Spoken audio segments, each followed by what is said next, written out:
പ്രിയ ശ്രോതാക്കളെ, സൗഖ്യ ഹെൽത്ത് കെയറിലേക്ക് വീണ്ടും സ്വാഗതം. സൗഖ്യ ഹെൽത്ത് കെയറിലെ പ്രാക്ടീഷണറായ ഷാജാൻ സാർ ഇന്ന് നമ്മുടെ കൂടെയുണ്ട്. ഇന്നത്തെ വിഷയം സ്ട്രോക്ക്. നമ്മുടെ ശ്രോതാക്കളിൽ നിന്ന് കിട്ടിയ ചോദ്യമാണ്, എന്താണ് സ്ട്രോക്ക്? അപ്പോൾ അവർക്ക് അതിനെക്കുറിച്ച് കൂടുതലായിട്ട് അറിയാനുള്ള ആഗ്രഹമുണ്ട്. അത് നമുക്ക് നേരിട്ട് തന്നെ ചോദിച്ചറിയാം. സാർ, എന്താണ് സ്ട്രോക്ക്? സ്ട്രോക്കിനെ കുറിച്ച് പറയുകയാണെന്നുണ്ടെങ്കിൽ ബ്ലോക്ക് ഉള്ളതിൻ്റെ പേരിൽ ഉണ്ടാവുന്ന സർക്കുലേഷൻ്റെ കുറവ്. രണ്ടാമത് വന്നതെന്ന് വെച്ചിട്ടുണ്ടെങ്കിൽ ബി പി കൂടിക്കഴിഞ്ഞിട്ട് നമ്മുടെ ഇന്റേണൽ ഹെമറേജസ് കൊണ്ടുണ്ടാവാം. മൂന്നാമത് നമ്മുടെ കഴുത്തിൻ്റെ ഭാഗത്തുണ്ടാവുന്ന വളവ്, അതായത് സെർവിക്കൽ സ്കോളിയോസിസ് എന്ന് പറയും, അതല്ലെങ്കിൽ ഹൈപ്പർ കൈഫോസിസ് എന്ന് പറയുന്ന അവസ്ഥ. ഈ 3 കാര്യങ്ങൾ കൊണ്ട് നമുക്ക് സ്ട്രോക്ക് ഉണ്ടാവാറുണ്ട്. ഇതിനെ ഒന്നും കൂടി വിശദീകരിക്കാൻ പറ്റുമോ? അത് വിശദീകരിക്കാൻ എന്ന് പറഞ്ഞിട്ടുണ്ടെങ്കിൽ ഞാൻ മുമ്പിലത്തെ വീഡിയോയിലൊക്കെ പറഞ്ഞിട്ടുണ്ട്, നമ്മുടെ ലൈഫ് സ്റ്റൈലാണ് ഇതിന്റെ മെയിൻ റീസൺ. ഒന്നെന്ന് പറഞ്ഞിട്ടുണ്ടെങ്കിൽ നമ്മൾ നേരത്തെ കിടന്നുറങ്ങാത്തതാണ്. നേരത്തെ കിടന്നുറങ്ങിയില്ല എന്നുണ്ടെങ്കിൽ നമ്മുടെ ശരീരത്തിൽ ഉണ്ടാകുന്ന ടോക്സിൻസ് രാത്രിയിൽ റെസ്റ്റ് എടുക്കുമ്പോഴാണ് ഇത് റിമൂവ് ചെയ്യുന്നത്. ഈ സമയം നമ്മൾ അത് കിടന്നുറങ്ങാതിരുന്ന് കഴിഞ്ഞിട്ടുണ്ടെങ്കിൽ സ്വാഭാവികമായിട്ട് ഈ ടോക്സിൻസ് റിമൂവ് ചെയ്യാതെ വരുമ്പോൾ അത് അസിഡിക് ബേസിലേക്ക് മാറുകയും അത് ഡീഹൈഡ്രേഷൻ നടക്കുകയും ചെയ്യും. അതുപോലെ രാത്രിയിൽ നമ്മൾ ഹെവി ഫുഡ്സ് എടുത്തിട്ട് കിടന്നു കഴിഞ്ഞിട്ടുണ്ടെങ്കിൽ സ്വാഭാവികമായിട്ടും ഇവിടെ സംഭവിക്കുന്നത് ഈ നമ്മുടെ റിപ്പയറിങ്ങിന് പോകേണ്ട എനർജി ഇതിലേക്ക് പോവുകയും ശരിയായ രീതിയിൽ ഡൈജഷൻ നടക്കാതെ വരികയും അത് സ്വാഭാവികമായിട്ട് അസിഡിക് ബേസ് ഉണ്ടാവുകയും അത് ഡീഹൈഡ്രേഷനിലേക്ക്. മൂന്നാമത്തത് വെച്ചിട്ടുണ്ടെങ്കിൽ നമ്മളുടെ എമോഷണൽ എനർജീസ് ആണ്.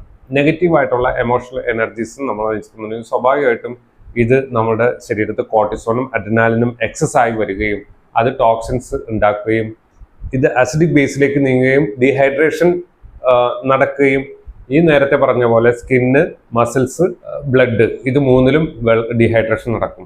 ഇങ്ങനെ വന്നു കഴിഞ്ഞാൽ ഡ്രൈ സ്കിൻ, അതേപോലെ നമ്മളുടെ മസിൽസിൽ ഉണ്ടാവുമെന്ന് വെച്ചിട്ടുണ്ടെങ്കിൽ നമ്മുടെ ഹാർട്ടിന്റെ മസിൽസിനൊക്കെ സ്പാസം വന്നു കഴിഞ്ഞിട്ടുണ്ടെങ്കിൽ മറിഞ്ഞുകൊണ്ട് മരിക്കാന്നല്ലാണ്ട് വേറെ നിവൃത്തിയില്ല.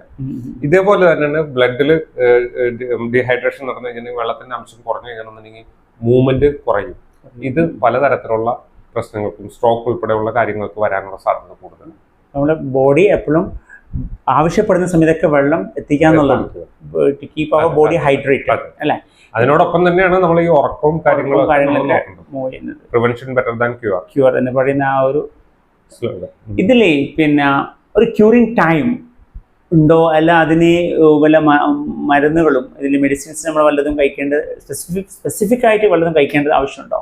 ഇതിന് സ്പെസിഫിക് ആയിട്ടൊരു ടൈം പറയാൻ കഴിയില്ല. കാരണം വെച്ചിട്ടുണ്ടെങ്കിൽ ഇപ്പൊ 3 കാര്യങ്ങളുണ്ടല്ലോ, ഇതിൽ ഏത് കാര്യം കൊണ്ടാണ് നമുക്ക് ഈ ഇത് വന്നിരിക്കുന്നത് എന്ന് ആദ്യം കണ്ടുപിടിക്കണം.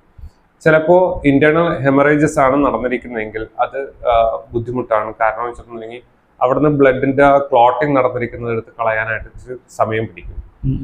അതല്ലാത്ത മറ്റുള്ള കാര്യങ്ങളാണെന്നുണ്ടെങ്കിൽ വേഗത്തിൽ മാറാൻ, ഇപ്പോൾ സെർവിക്കൽ ഡിസീസിനൊക്കെ ആണെന്നുണ്ടെങ്കിൽ സെർവിക്കൽ സ്കോളിയോസിസ് അല്ലെങ്കിൽ കൈഫോസിസ് ഒക്കെ ആണെങ്കിൽ നമുക്കത് മാറ്റിയെടുക്കാനായിട്ട് വേഗത്തിൽ മാറ്റിയെടുക്കാൻ കഴിയുന്നുണ്ട്. പിന്നെ ഇതിന് പറയുന്നത് വെച്ചിട്ടുണ്ടെങ്കിൽ നമ്മളുടെ ഇതിനകത്ത് പറയുകയാണെങ്കിൽ ന്യൂട്രീഷൻ തെറാപ്പിയും ഓൾട്ടർനേറ്റീവ് തെറാപ്പികളൊക്കെ ഇതിന് വളരെ ഫലപ്രദമായിട്ട് ചെയ്യുന്നുണ്ട്. എല്ലാ രോഗങ്ങൾക്കും നമ്മൾ ഭേദമാക്കാൻ പറ്റും എന്നാണ് ഞാൻ അറിഞ്ഞത്. ചില രോഗികളിൽ ഇത് പെട്ടെന്ന് മാറുന്നൊരവസ്ഥയും കാണുന്നുണ്ട്, ചില രോഗികളിൽ വളരെ സമയമെടുക്കുന്നതായിട്ടും കാണുന്നുണ്ട്. ഇതിനെക്കുറിച്ച് എന്താണ് അതിൻ്റെ അതെന്താ വെച്ചിട്ടുണ്ടെങ്കിൽ എല്ലാ പേഷ്യൻസിലും ഒരു ക്യൂറിങ് ടെൻഡൻസി എളുപ്പമുള്ളവരും ഉണ്ടാവും, കുറഞ്ഞ് വന്നുന്നവരും ഉണ്ടാവും. ഇവിടെ നമ്മളുടെ ഈ രോഗത്തിന്റെ രീതിക്ക് അനുസരിച്ചിട്ടാണ് നമുക്കിത് വരുന്നത്. ഇതേപോലെ തന്നെ ചില ആൾക്കാർ പോസിറ്റീവ് ആയിട്ടുള്ള ആരോടും നെഗറ്റീവ് ആയിട്ടുള്ള ആൾക്കാരും ഉണ്ടാവും. ഈ പോസിറ്റീവ് ആയിട്ടുള്ള ആൾക്കാർക്ക് നമ്മൾ എന്ത് പറഞ്ഞു കൊടുത്താലും അവർ വളരെ വേഗത്തിൽ അത് പരിശ്രമിക്കുകയും അത് മാറ്റാനായിട്ട് ശ്രമിക്കുകയും ചെയ്യുന്നതാണ്. പക്ഷെ മറ്റുള്ളവർ അത് വളരെ സങ്കടത്തോട് കൂടിയിട്ടും വളരെ മടിയോട് കൂടിയിട്ടായിരിക്കും അതിനെ എടുക്കുന്നത്. അങ്ങനെ വരുമ്പോൾ വെച്ചിട്ടുണ്ടെങ്കിൽ സ്വാഭാവികമായിട്ടും ഇത്തരക്കാർക്ക് രോഗം മാറാൻ ബുദ്ധിമുട്ടും മറ്റ് വിഭാഗക്കാർക്ക് രോഗം വളരെ വേഗത്തിൽ ക്യൂർ ആവുന്നതും ഞാൻ കാണാറുണ്ട് നമ്മുടെ ക്ലിനിക്കൽ എക്സ്പീരിയൻസ് വെച്ചിട്ട്. ഈ ഒരു ഇൻഫർമേഷൻ തന്ന ഡോക്ടർ ഷാജാനോട് അങ്ങേയറ്റം നമ്മൾ നന്ദിയുണ്ട്. Thank you. Have A nice day. Thank you. Welcome.